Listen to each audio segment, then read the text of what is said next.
So I've already said that scientists do not deal in facts.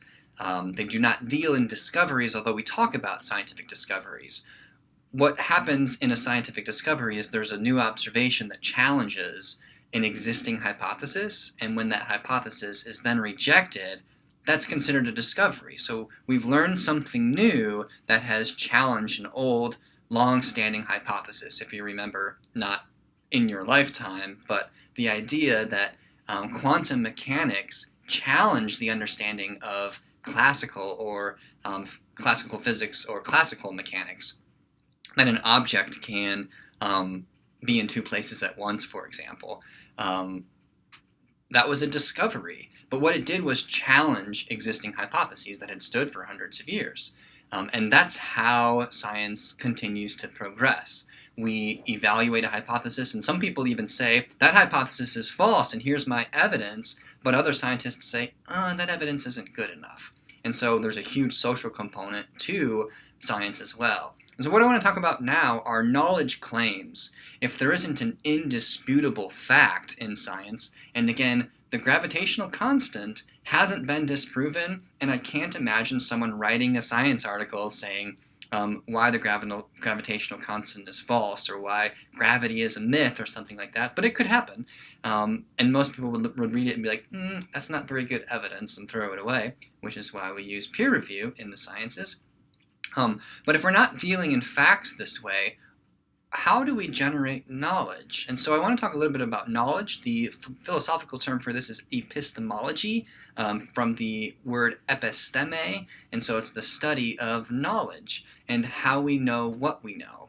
And so there are a few different types of knowledge that scientists deal with, or people in general deal with. And so the first one I want to talk about is tradition. So these are things that your parents know to be true, and your parents' parents know to be true, and really it hasn't been challenged or disagreed with in so long that, well, everybody knows that, fill in the blank.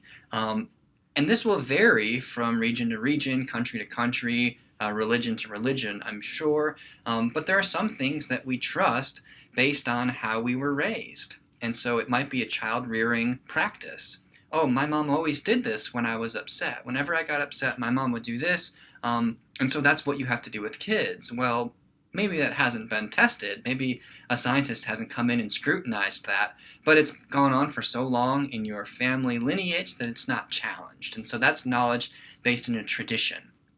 A lot of religions have this knowledge based in a tradition, and so it's been written down in a book, for example, and generations and perhaps centuries of these religious people have believed it, or maybe in some religions a few decades worth of people have believed this, and therefore why challenge it? That's a lot of people that have continued to agree with a set of principles or set of axioms, therefore it must be true. So that's tradition. The second one is intuition. Intuition is an internal process. It's a cognitive or thought process, or almost a bodily sense that something is right or wrong. I feel like this is the right way to go. Maybe you're driving and you don't have a compass in front of you, but you feel like, and the sun is obscured, but you feel like, I think that's north. Like, why? Why do you think that's north? Well, I'm not really drawing on any observable property. I just am getting the sense. Like, I have a bodily sense or a cognitive belief almost that this is the right way to go. And it's not based on anything else, and this is intuition. We rely on intuition more than we often like to admit when we're making decisions, when we're deciding what it is we want to have for lunch or dinner, when we're on a date, or when we open up a gift, or even picking out a gift. Yeah, this is the right one for this person. This is intuition. So that's intuition and tradition. Another type of knowledge is authority, and this is a popular one today because we say, oh, a scientist said this, therefore it's true, or a professor said this, therefore it's true, or the President of the United States said this, therefore it's true. And so the authority that a person has changes the meaning of what they say. So the greater the authority, the more power they end up having. And so if a professor tells you that depression is in the brain, or a scientist tells you that depression is in the brain, or your doctor tells you depression is in your brain, you might, without looking at any of the evidence, say, well, depression must be in my brain, and accept that as true, or accept that as a fact. But of course, there are no facts in science, so what you're doing is trusting someone else's opinion, having reviewed, or someone else's understanding, hoping that they have reviewed all of the relevant information, but not reviewing that information yourself. All right. A fourth type of knowledge is personal experience. This is different from intuition. Intuition is, I think or I feel. Personal experiences, I've experienced that before, and based on that experience, here is my decision. And so you might look at a menu and say, well, I've had that, I've had steak, I've had salmon, and I've had the mahi-mahi, and steak is the best. Well, is this a true fact? Well, no, it's based on my experience. Based on those experiences, steak tends to be the best for me, or at least that's been my experience of it. But oftentimes, when you're afraid to try something new, a server might say, or a friend might say, oh, try this, it's really good. And then you're taking their authority, right? So it's a different type of knowledge. It's no longer based on your experience or your intuition about what's best for you, but you're deferring to their authority. There's three more. Reasoning is the next one. Reasoning is something that makes logical sense. And so if this is the case, if going outside in the rain means that I will be uncomfortable for the rest of the day if I'm not using an umbrella, then I could conclude that when it's raining, I ought to carry an umbrella with me, or when rain is in the forecast, I ought to carry an umbrella with me. How did I do that? Well, I used deduction, the transitive property, or transitive rule, things like that, to solve a problem that I wasn't directly faced with. Now, that's not a real complicated one, but reasoning depends on knowledge and the rules of knowledge, primarily logic. And scientists depend on that, but not that alone. We would have to go back to the beginning of the 19th century or the end of the 18th century to really see the position where reasoning stands above all else, and that wasn't criticized until Kant. Then there is empirical knowledge, and this is something that you can see. It's directly observable. I can hear that noise is really loud and obnoxious. I can feel that it's cold in here or it's hot in here.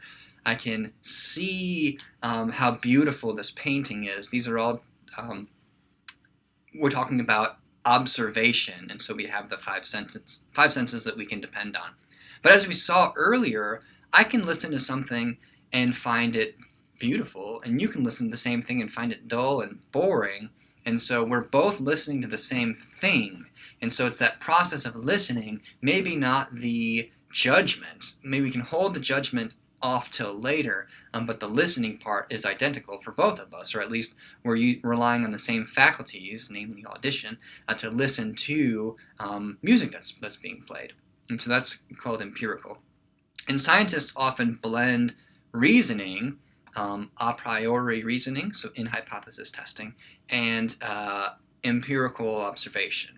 And so put those things together to come up with a hypothesis, test the hypothesis, continue to develop it, and so forth. And so that's the scientific method. That's the last type of knowledge. And that, of course, is the most rigorous, the most systematic. It requires the most time. Intuition, you'd say, I feel. But the scientific method is, okay, well, what is observable in that feeling? Okay, there's like this gut feeling, there's my heart rate, and so we're dealing with this, the properties of my body. And how might those fit together in a reasonable, logical sort of way? How could I then change the situation that I find myself in order to test whether that gut instinct is accurate? How might I be able to design an experiment to do that? This is how a scientist thinks. And ultimately, researchers are trying to better understand the world. Behavioral researchers are trying to better understand behavior. Psychologists, the human psyche. Sociologists, social behavior, social activity, social groups, and how they vary, and so forth. By spending time wondering about the possibilities, determining how they can be observed and then tested, and then building an entire network of knowledge and evidence around those ideas.